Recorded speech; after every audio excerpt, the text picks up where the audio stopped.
বিসমিল্লাহির রহমানির রহিম। প্রিয় দেশবাসী, আসসালামু আলাইকুম।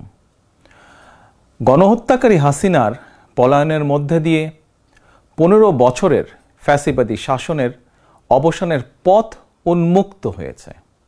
তাই দেশে জবাবদিহিমূলক গণতন্ত্র প্রতিষ্ঠার এখনই শ্রেষ্ঠ সময়।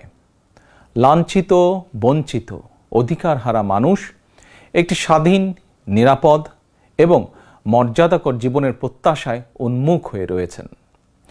জনপ্রত্যাশা পূরণের জন্য একটি নিরাপদ এবং মানবিক বাংলাদেশ গড়ার এখনই শ্রেষ্ঠ সময়।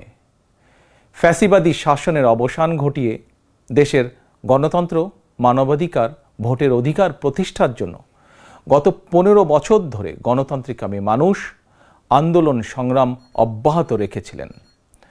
আন্দোলন করার সময়, আন্দোলনরত অবস্থায় এই সময় অসংখ্য মানুষ গুম হয়েছেন, অসংখ্য মানুষ হয়েছেন খুন, অপহৃত হয়েছেন বহু মানুষ, অনেকে চিরতরে হয়েছেন পঙ্গু। আন্দোলন সংগ্রামের ধারাবাহিকতায় শেষ পর্যন্ত ছাত্র জনতার ঐতিহাসিক গণ অভ্যুত্থানে গণহত্যাকারী হাসিনা দেশ ছেড়ে পালিয়ে যেতে বাধ্য হয়েছে।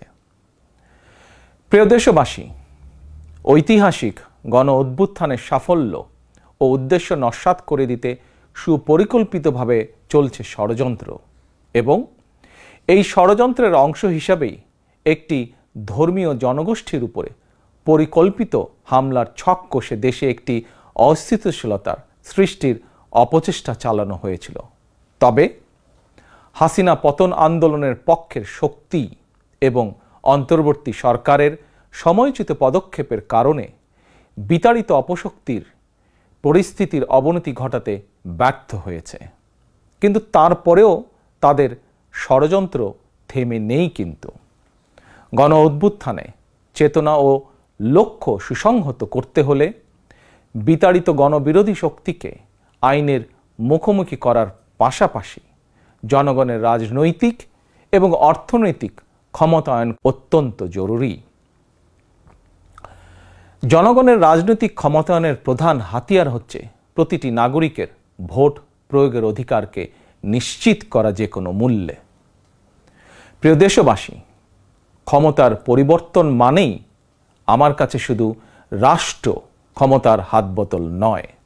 ক্ষমতার পরিবর্তন মানে রাষ্ট্র এবং রাজনীতির গুণগত পরিবর্তন।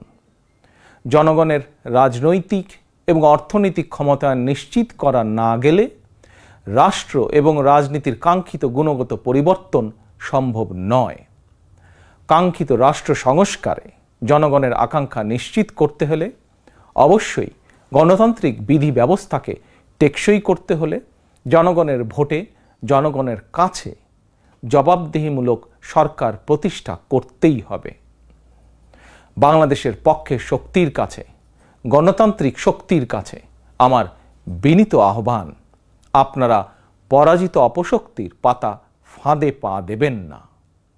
ছাত্র জনতার গণ অভ্যুত্থানকে চূড়ান্ত সফলতায় নিতে হলে কেউ দখলদারিত্বে লিপ্ত হবেন না, দখলদারিত্বে সহায়তা করবেন না, কেউ দয়া করে দুর্বলের উপর আঘাত হানবেন না, কেউ দয়া করে নিজেদের হাতে আইন তুলে নেবেন না। প্রতিশোধ, প্রতিহিংসা নয়। আসুন কার্যকর রাষ্ট্র সংস্কার নিশ্চিত করতে তারুণ্যের কাঙ্ক্ষিত একটি বৈষম্যহীন গণতান্ত্রিক রাষ্ট্র নির্মাণ করতে আমরা প্রত্যেকেই যিনি যার অবস্থান থেকে আরও দায়িত্বশীলতার পরিচয় দেই। প্রিয় দেশবাসী, ভাই ও বোনেরা, ছাত্র জনতার গণ অভ্যুত্থানে বিশ্ববিদ্যালয়ের ছাত্র শহীদ আবু সাইদ, মাহফুজুর রহমান মুগ্ধ, কলেজ ছাত্র ওয়াসিম আকরাম, মাদ্রাসা ছাত্র আব্দুল্লাহ আল মামুন, স্কুল ছাত্র রিফাত হোসেন, 60 বছর বয়সী একজন মা মায়া ইসলাম, 6 বছর বয়সী শিশু রিয়া গোপ, কিশোরী ছাত্রী নাইমা সুলতানা, কুমিল্লার আইনজীবী আবুল কালাম, চুয়াডাঙ্গার রাজমিস্ত্রি উজ্জ্বল হোসেন, নোয়াখালীর দোকান কর্মচারী আসিফ, বরগুনার ওষুধ কোম্পানির সেলসম্যান আল আমিনের মতন বিভিন্ন শ্রেণী পেশার হাজারো মানুষ শহীদ হয়েছেন। অসংখ্য মানুষ দেশের বিভিন্ন হাসপাতালে চিকিৎসাধীন রয়েছেন। পাবনার গাড়ি চালক আরাফাত হোসেন, মিরপুরে গুলিবিদ্ধ 22 বছর বয়সী মুস্তাকিম, দোকান কর্মচারী আতিকুল, অষ্টম শ্রেণীর শিক্ষার্থী তামিমের মতন অনেকের, বহু মানুষের হাত কিংবা পা কেটে ফেলতে হয়েছে। শত শত মানুষ দৃষ্টিশক্তি হারিয়ে ফেলেছেন, অন্ধ হয়ে গিয়েছেন চিরতরে, পঙ্গু হয়েছেন শত শত মানুষ চিরতরে। অসংখ্য প্রাণের বিনিময় 5ই আগস্ট অর্জিত স্বাধীনতায় গণতান্ত্রিকামী মানুষ আরও একবার স্বাধীনতার স্বাদ উপভোগ করলেও হাসিনা পতন আন্দোলনে যেসব পরিবার তাদের সন্তান স্বজনকে হারিয়েছেন কিংবা আহতদের চিকিৎসা করাতে গিয়ে যেসব পরিবারে অসহনীয় দুর্দশা নেমে এসেছে, সেসব বীর সন্তানদের ঘরে মুক্তির স্বাদের সেই ছোঁয়া এখনো লাগেনি। প্রিয় দেশবাসী, গণ অভ্যুত্থানে যারা হতাহত হয়েছেন তাদের তালিকা তৈরি করে প্রয়োজনীয় সহায়তার লক্ষ্যে অন্তর্বর্তীকালীন সরকার ইতিমধ্যেই নানা উদ্যোগ গ্রহণ করেছেন। এটি অবশ্যই একটি ইতিবাচক পদক্ষেপ। তবে গণ অভ্যুত্থানে যারা হতাহত হয়েছেন তাদের পরিবারের সদস্যদেরকে রাষ্ট্রীয় আয়োজনে সম্বর্ধনা দেওয়া হলে, রাষ্ট্রীয়ভাবে সম্মান জানালে কিছু সময়ের জন্য হলেও হতাহতদের পরিবারগুলো হয়তো একটু মানসিক সান্ত্বনা পাবেন। এ ধরনের উদ্যোগ গণ অভ্যুত্থানে চেতনাকে আরও শানিত করবে বলে আমার বিশ্বাস। একই সঙ্গে প্রতি বছর 5ই আগস্টকে রাষ্ট্রীয় উদ্যোগে জাতীয় জীবনে একটি বিশেষ দিবস হিসাবে পালন করার বিষয়টিও বিবেচনা করা দরকার বলে সমাজের বিভিন্ন শ্রেণী পেশার মানুষ বিশ্বাস করেন। আমি এ প্রসঙ্গে আরও একটি বিষয় সরকারের দৃষ্টি আকর্ষণ করতে চাই। 2018 সালেও সারা দেশে কোটা সংস্কার আন্দোলন হয়েছিল। সেই সময়েও আন্দোলনকারীরা রাষ্ট্রীয় প্রতারণার শিকার হয়েছিলেন। গণহত্যাকারী হাসিনা আন্দোলনকারীদেরকে সেই সময়েও নির্মমভাবে দমন করতে চেয়েছিল, দমন করেছিল।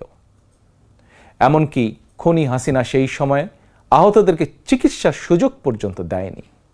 সুতরাং দেরিতে হলেও 2018 সালের হতাহত কোটা সংস্কার আন্দোলনকারীদের বর্তমানে রাষ্ট্র কিভাবে সহায়তা করতে পারে সেটিও বিবেচনায় নেওয়া দরকার বলে আমি মনে করি।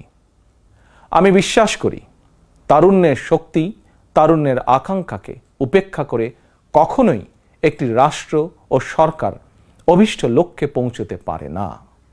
প্রিয় দেশবাসী, এবার আমি বিশেষ করে প্রিন্ট এবং ইলেকট্রনিক মিডিয়ার সংশ্লিষ্টদের দৃষ্টি আকর্ষণ করে দুটি কথা বলতে চাই।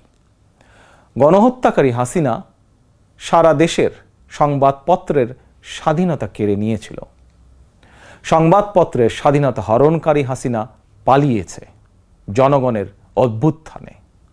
জনগণের প্রত্যাশা, আপনারা আপনাদের যার যার সংবাদপত্রে নির্ভয়ে এই শব্দটি লিখবেন, হাসিনা পালিয়েছে।